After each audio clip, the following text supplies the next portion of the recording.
بسم اللہ الرحمن الرحیم۔ السلام علیکم معزز حضرات،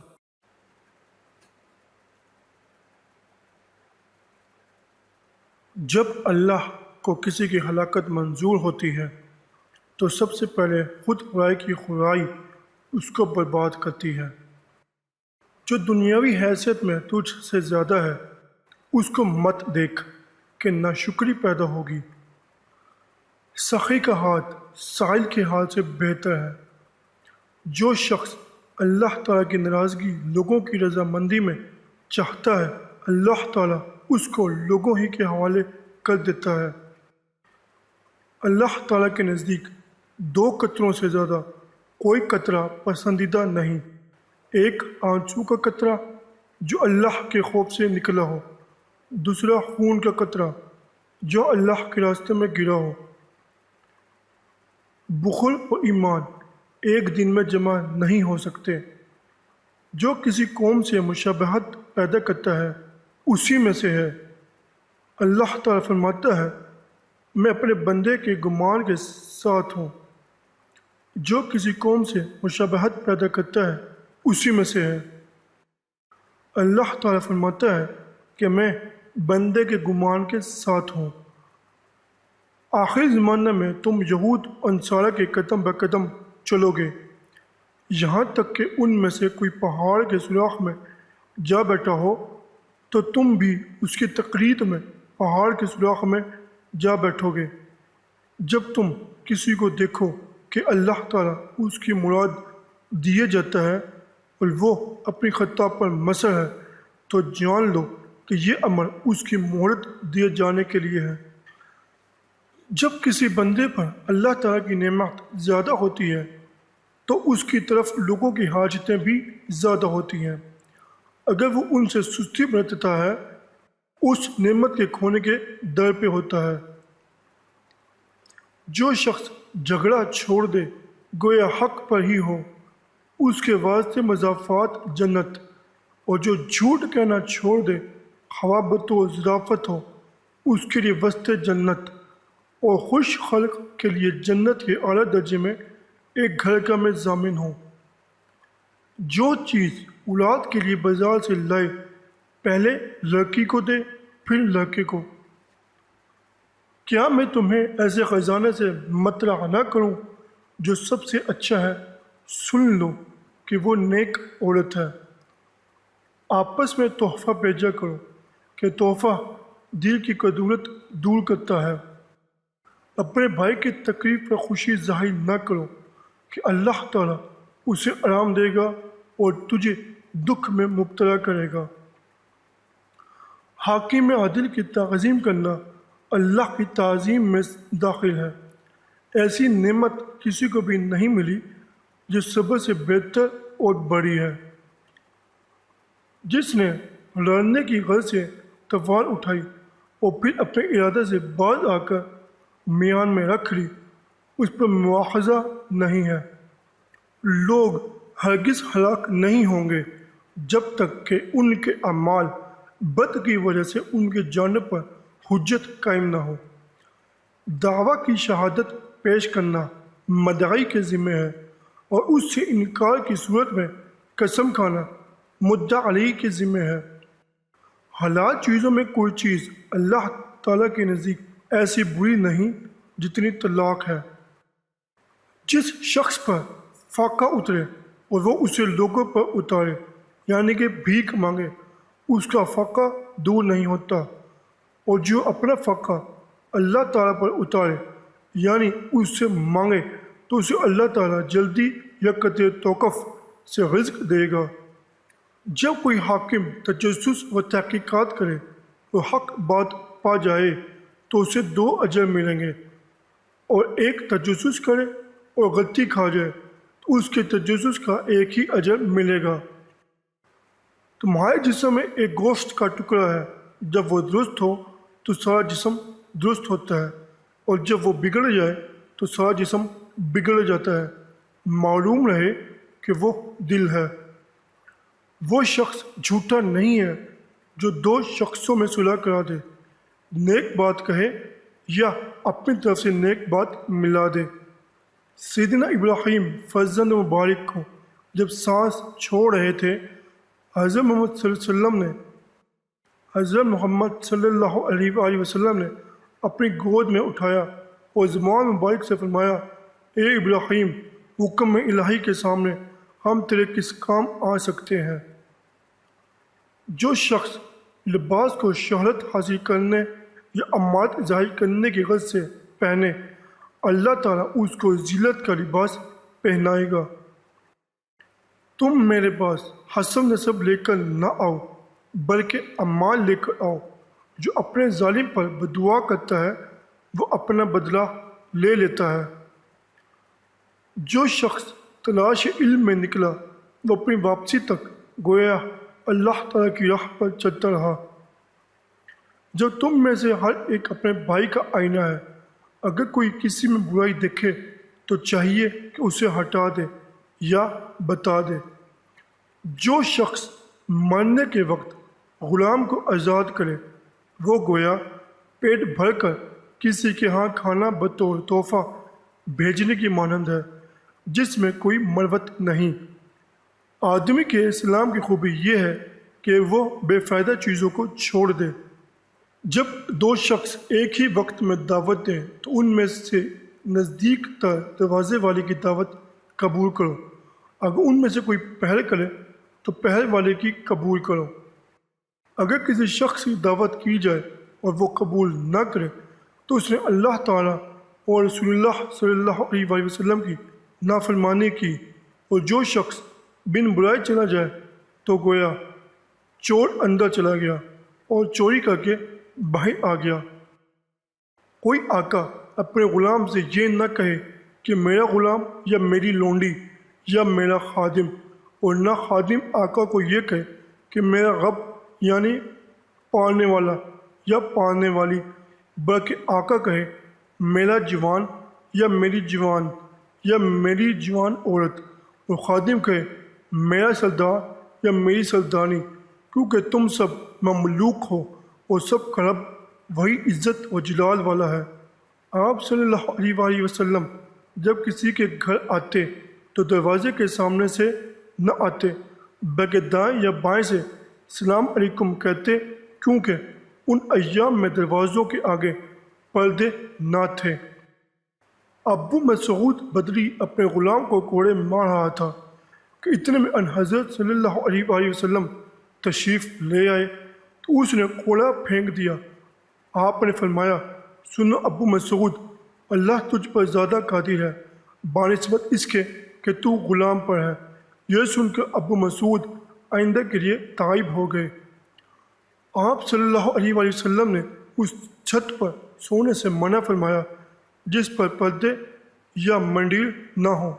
حضرت عائشہ صدیقہ رضی عنہا سے روایت ہے کہ ایک آدمی نے باہر سے آواز دے کر رسول اللہ صلی اللہ علیہ وسلم اللہ سے ملاقات کی اجازت مانگی۔ آپ صلی اللہ علیہ وسلم بولے، یہ شخص قوم کا برا آدمی ہے۔ جب وہ اندر آیا تو اس سے کشادہ پیشانی اور نرمی کرام سے پیش آئے۔ جب وہ چلا گیا تو میں نے کہا، یا رسول اللہ صلی اللہ علیہ وسلم، جس وقت آپ نے اس آدمی کا آنا سنا اس وقت اس کی نسبت ایسا ایسا کہا۔ جب آپ اس کے سامنے ہوئے تو کشادہ پیشانی رکھی۔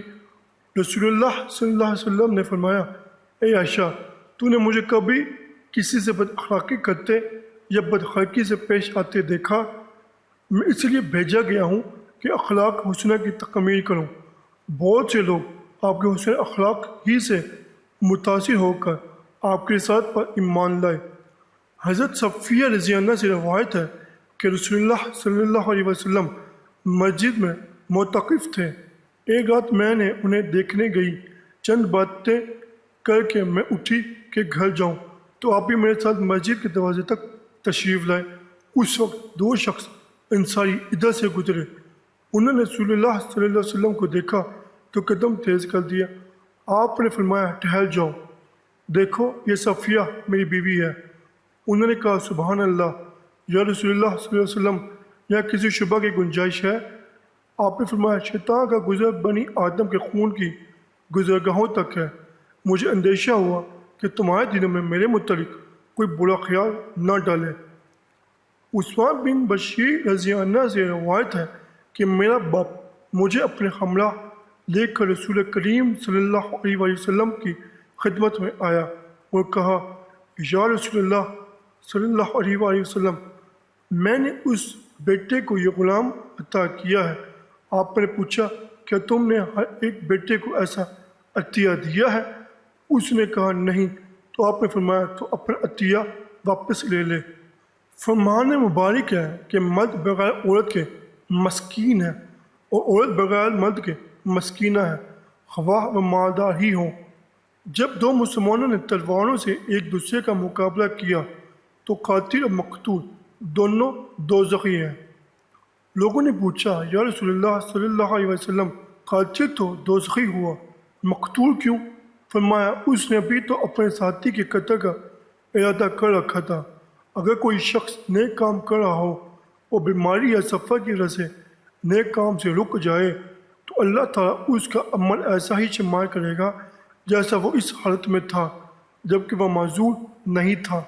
جو شخص کسی نیک کام کے واسطے ترغیب دیتا ہے تو اسے اسی قدر ثواب ملتا ہے جس قدر اس شخص کو جو اس کی پیروی کرتا ہے، اور جو شخص کسی برے کام کی ترغیب دیتا ہے تو اسے اسی قدر گناہ ہوتا ہے جس قدر اس شخص کو جو اس میں پیروی کرتا ہے۔ ان ہر دو کے ثواب دگنا میں کوئی کمی نہیں ہوتی۔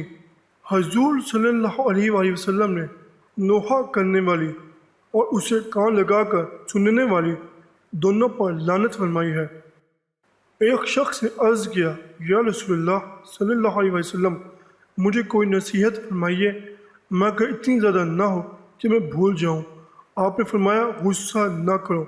پھر فرمایا، بنی آدم کے 3 طبقات ہیں، بعض جلد غصہ قبول کر لیتے ہیں اور جلد ہی ٹھنڈے ہو جاتے ہیں، اور بعض کو دیر میں غصہ آتا ہے اور جلد اسی حالت پر واپس آ جاتے ہیں۔ 3، بعض دیر میں غصہ قبول کرتے ہیں اور دیر میں اپنی حالت پر لوٹتے ہیں۔ ان میں بہترین دوسری قسم کے لوگ ہیں اور بدترین تیسری قسم کے۔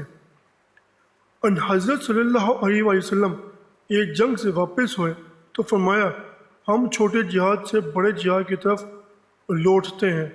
لوگوں نے پوچھا کہ بڑا جہاد کون سا ہے؟ فرمایا کہ اپنے نفس کے ساتھ جہاد، کیونکہ تیرا سب سے بڑا دشمن تیرا نفس ہے جو تیرے 2 پہلوؤں کے درمیان ہے۔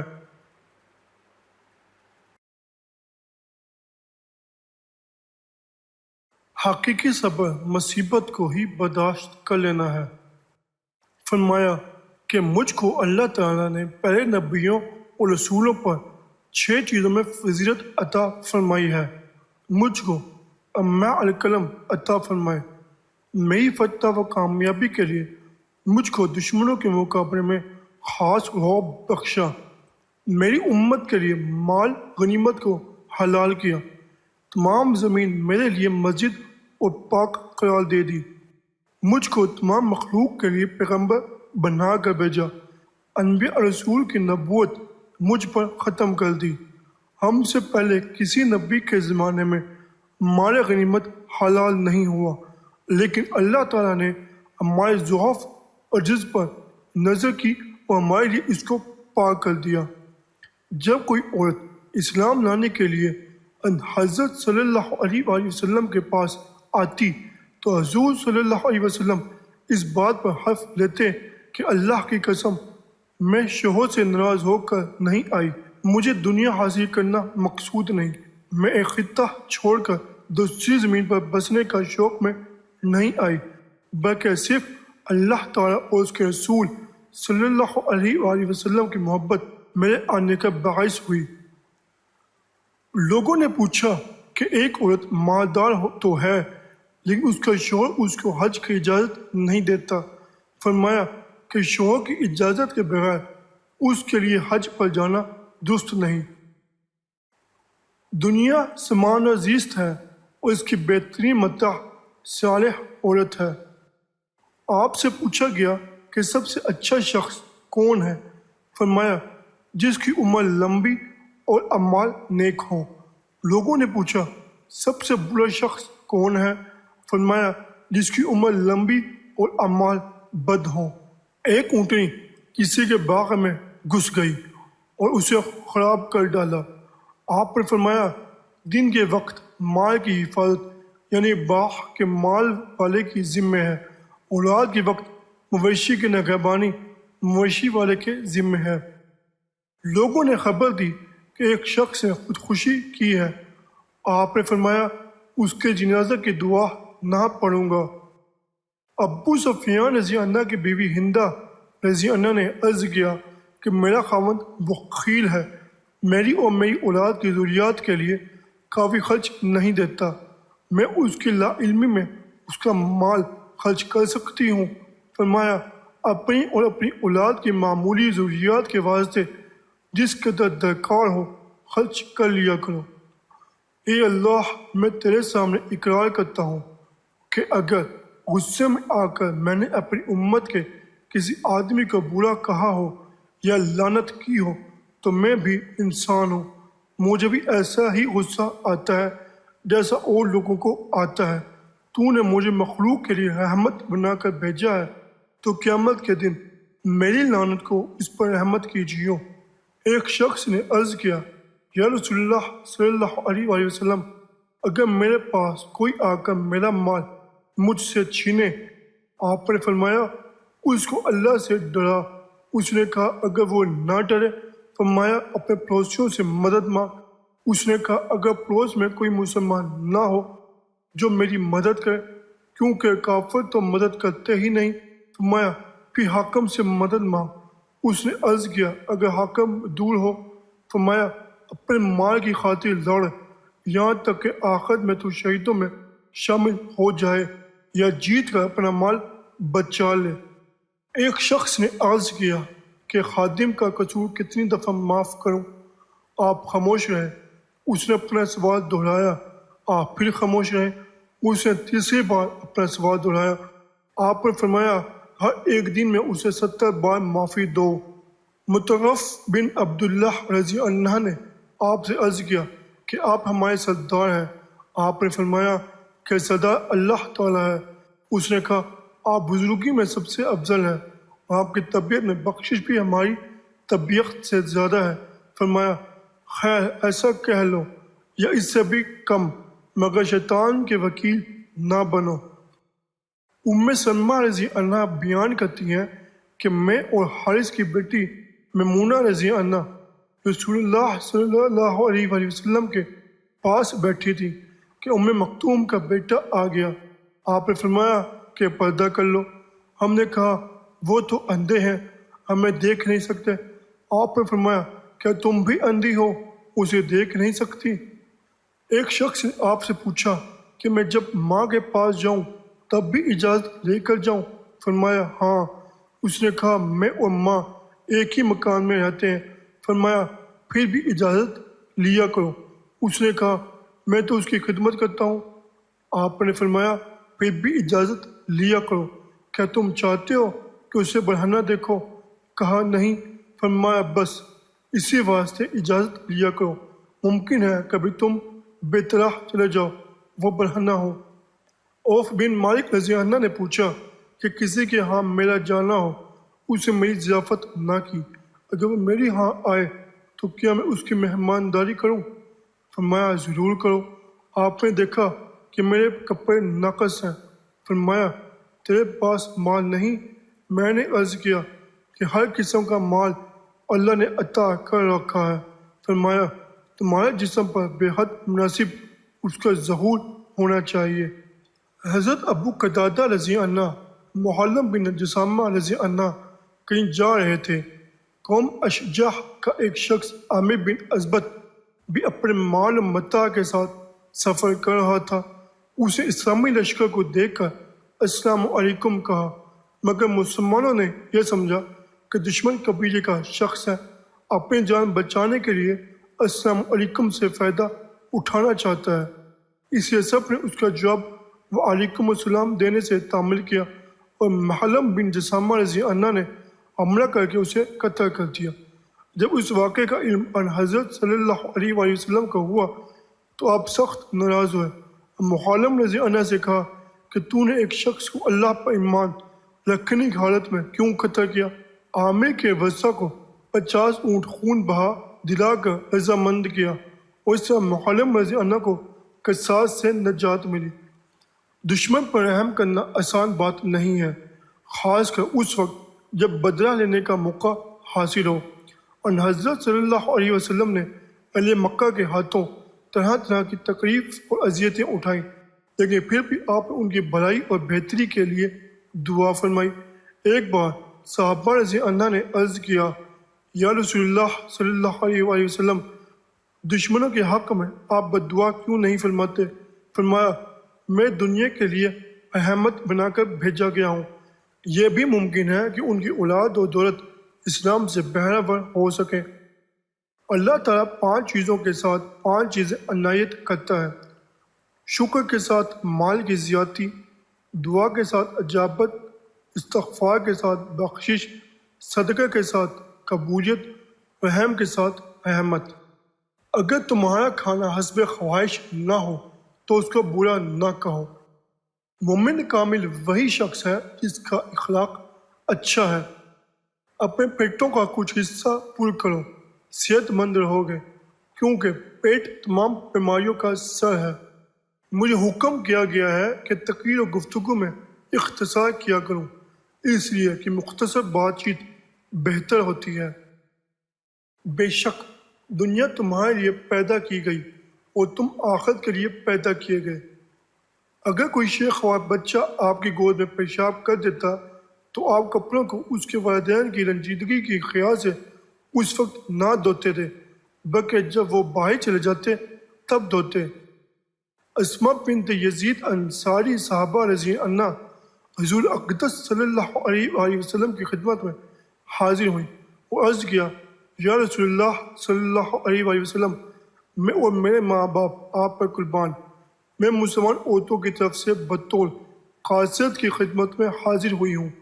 بے شک اللہ جل شانہ نے آپ کو مرد اور عورت دونوں کی طرف نبی بنا کر بھیجا، اس لیے ہم عورتوں کی جماعت آپ پر ایمان لائی اور اللہ پر ایمان لائی، لیکن ہم عورتوں کی جماعت مکانوں میں گھڑی رہتی ہیں، پردوں میں بند رہتی ہیں، مردوں کے گھروں میں کڑی رہتی ہیں، اور مردوں کی خواہش پوری کرنے کے لیے کھڑی رہتی ہیں۔